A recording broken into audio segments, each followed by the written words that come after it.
जय हिंद दोस्तों, स्वागत है आप सभी को हमारे यूट्यूब चैनल आदि ईडू हब पे। हमारे यूट्यूब चैनल आदि ईडू हब पे स्वागत है आप सभी का। हम आज बात करने वाले हैं 1857 की क्रांति। 1857 की क्रांति और बिहार। 1857 की क्रांति और बिहार, इस बारे में हम बात करने वाले हैं। बिहार के सापेक्ष में 1857 की क्रांति। चलिए देखते हैं, आज स्टार्ट करते हैं अपनी क्लास को। तो बिहार की क्रांति, बिहार में 1857 की क्रांति।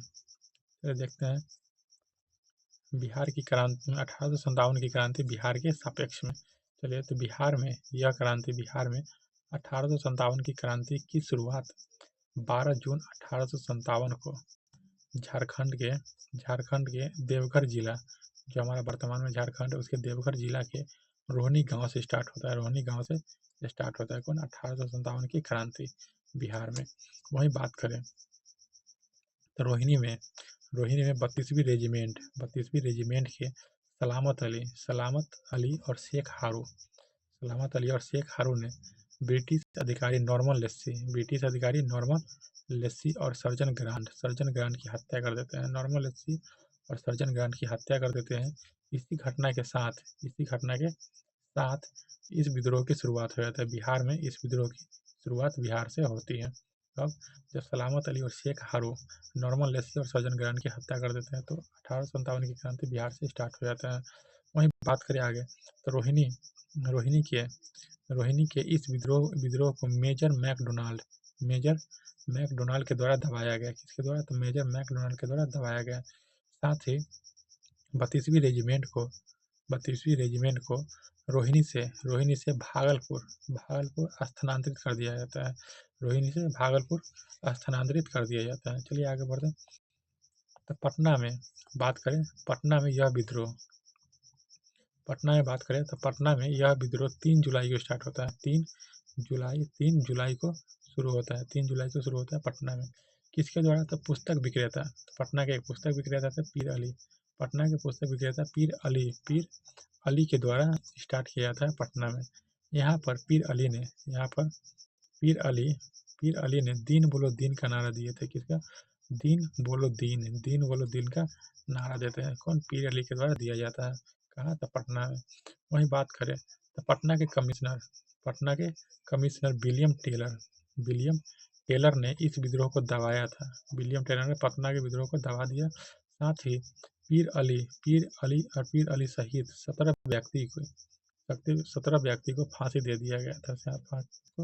पीर अली के साथ 17 व्यक्ति और थे जिनको फांसी दे दिया गया था।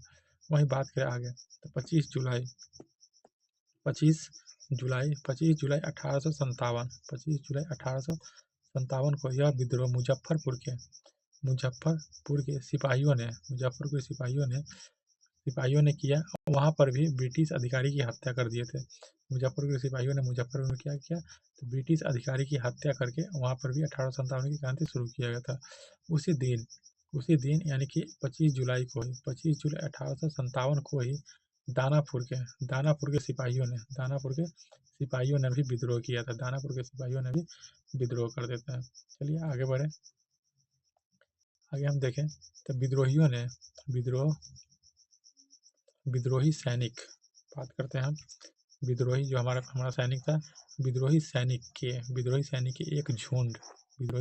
एक झुंड ने भागलपुर तथा गया पहुंचकर जेल से 400 कैदी को मुक्त कर देते हैं। 400 कैदी को मुक्त कर देते हैं, आजाद कर देते हैं। 400 कैदी को आजाद कर देते। कौन? तो विद्रोही सैनिक का झुंड भागलपुर तथा गया पहुंचते हैं और 400 सैनिक को आजाद कर देते हैं। चलिए आगे बढ़े। तो अभी तक हमने जो पढ़ा है उसको हम एक टेबल से समझ लेते हैं। तो विद्रोह कब और कहाँ हुआ, स्थान कौन से स्थान पे हुआ। तो पहला विद्रोह होता है 12 जुलाई 1857 को, अभी हमने पढ़ा। कहाँ? तो रोहिणी गांव, देवघर जिला, झारखंड से स्टार्ट होता है। वहीं बात करें अब आगे करना है तो 3 जुलाई 1857 को पटना में पीर अली के द्वारा स्टार्ट किया जाता है। पटना में किसके द्वारा? पीर अली के द्वारा स्टार्ट किया जाता है। साथ ही 25 जुलाई 1857 को कहाँ? मुजफ्फरपुर के सैनिक के द्वारा स्टार्ट किया जाता है। और उसी दिन 25 जुलाई को ही 1857 को ही दानापुर में भी स्टार्ट किया जाता है। दानापुर में भी स्टार्ट हो जाता है 1857 की क्रांति। चलिए आगे बढ़ते हैं दोस्तों, आगे बढ़े तो आगे बढ़ते हैं तो बाबू वीर कुंवर सिंह और बिहार।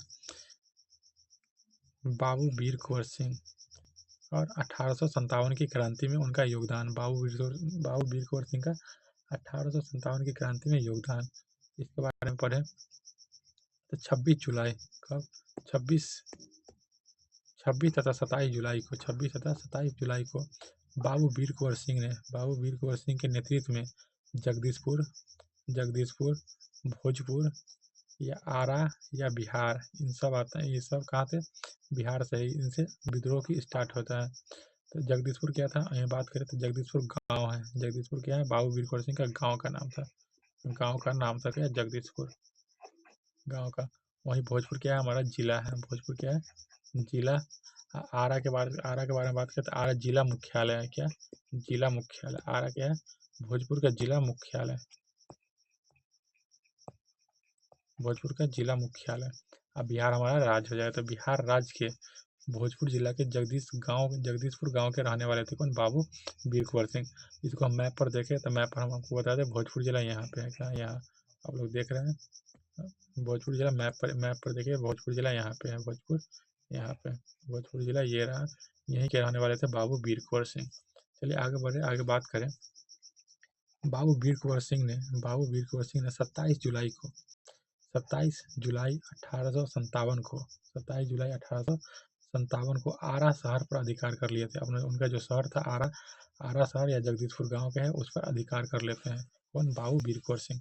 अंग्रेज से स्वतंत्र करवा लेते हैं, अपने शहर को क्या है, स्वतंत्र करवा लेते हैं अंग्रेजों से।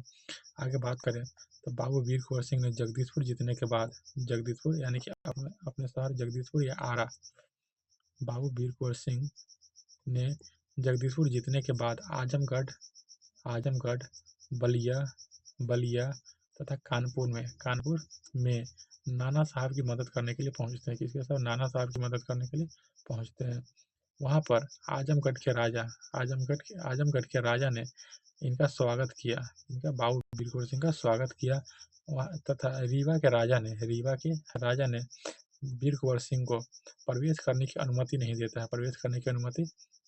है, इनके अपने राज्य में प्रवेश करने की अनुमति नहीं देता है कौन, रीवा के राजा, जबकि आजमगढ़ के राजा ने इनका स्वागत किया था।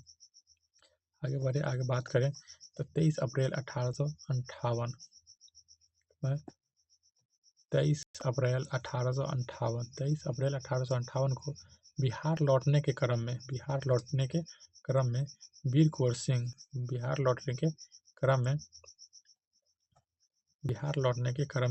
सिंह पर कैप्टन ली ग्रांट के द्वारा, किसके द्वारा, कैप्टन ली ग्रांट के द्वारा गोलीबारी की जाती है। कैप्टन ली ग्रांट के द्वारा गोलीबारी की जाती है जिससे वीर कुंवर सिंह गंभीर रूप से घायल हो जाते हैं और 26 अप्रैल 1858 को उनकी मृत्यु हो जाती है। उस समय जगदीशपुर क्या था, स्वतंत्र। यानी कि उनकी मृत्यु के समय जगदीशपुर उनका क्या था, स्वतंत्र कर चुके थे, अपने जगदीशपुर को स्वतंत्र करवा चुके थे। आगे बात करें तो बाबू वीर कुंवर सिंह की मृत्यु के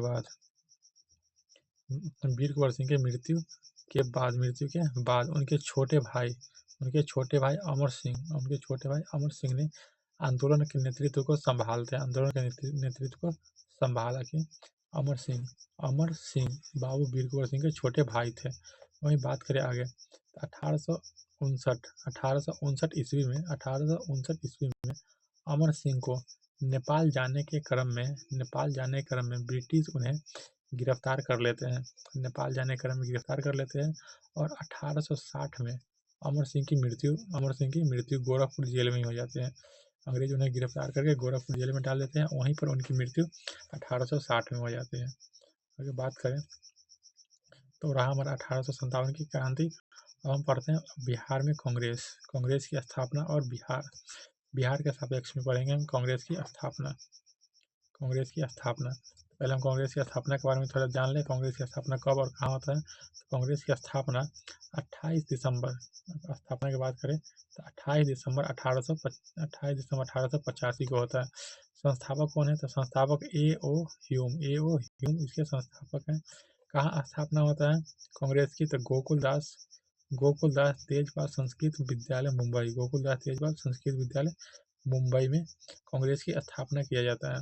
कांग्रेस के नामकरण की बात करें तो कांग्रेस का नामकरण कौन करते हैं? तो दादा भाई नौरोजी ने कांग्रेस का नामकरण किया था। वहीं बात करें तो प्रथम अध्यक्ष कौन थे? व्योमेश चंद्र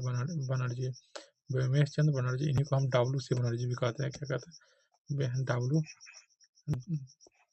WC बनर्जी भी कहते हैं। शॉर्ट नेम इनका WC बनर्जी, इसका फुल नेम व्योमेश चंद्र बनर्जी। तो याद रखिएगा, दोनों शॉर्ट नेम भी और फुल नेम भी। उस समय तत्कालीन वायसराय कौन थे? तो लॉर्ड डफरिन क्या थे? तत्कालीन वायसराय। आगे बात करें तो बिहार में कांग्रेस का अधिवेशन कब हुआ, इसके बारे में बात करते हैं। बिहार में कांग्रेस का अधिवेशन के बारे में पढ़ें। पहले हम लोग पढ़ते हैं बिहार में कांग्रेस का अधिवेशन। तो कांग्रेस का 27वां अधिवेशन था। कांग्रेस का 27 नंबर का अधिवेशन जो बिहार का पहला था।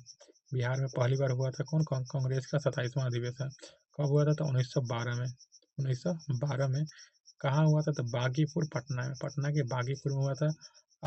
इसके अध्यक्ष RN मधुलकर थे। अध्यक्ष कौन थे? RN मधुलकर। जबकि सचिव की बात करें तो सचिदानंद सिन्हा।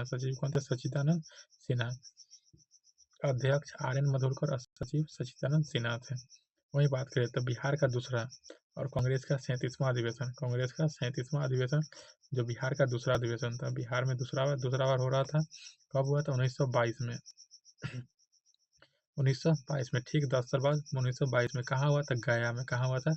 गया में। इसके अध्यक्ष कौन थे? तो सी आर दास का पूरा नाम क्या? चित्तरंजन दास।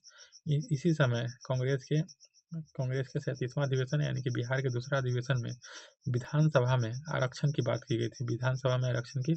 बात किया गया था सी आर दास के द्वारा। तो उसमें मतभेद हो जाता है। तो सी आर दास 1923 में अपना पार्टी स्वराज पार्टी गठन कर लेते हैं। उसके बारे में पढ़ेंगे हम आगे बात करें तो 54वां अधिवेशन कांग्रेस का 54 नंबर का अधिवेशन और बिहार का तीसरा अधिवेशन। बिहार का क्या था? तीसरा। कब होता है? तो 1940 में। 1940 में। कहाँ होता था? रामगढ़ जो ही वर्तमान में झारखंड में है। रामगढ़ में अधिवेशन होता है। कहाँ होता है? अभी वर्तमान के झारखंड में स्थित है रामगढ़। इसके अध्यक्ष बनते थे मौलाना अबुल कलाम आजाद इसके अध्यक्ष बनते हैं। कांग्रेस का 54वां अधिवेशन जो बिहार में 3 नंबर का अधिवेशन था, तीसरा अधिवेशन था बिहार का, उसका अध्यक्ष मौलाना अबुल कलाम आजाद बनते हैं। तो आगे देखें दोस्तों। तो आज के लिए इतना ही। अगर वीडियो अच्छी लगी हो और आपके लिए यूजफुल हो तो हमारे इस चैनल को लाइक कीजिएगा, शेयर कीजिए और अपने दोस्तों के साथ शेयर कीजिए और सब्सक्राइब जरूर कर लीजिए। मिलते हैं अगले वीडियो में दोस्तों, तब तक के लिए धन्यवाद। जय हिंद, वंदे मातरम।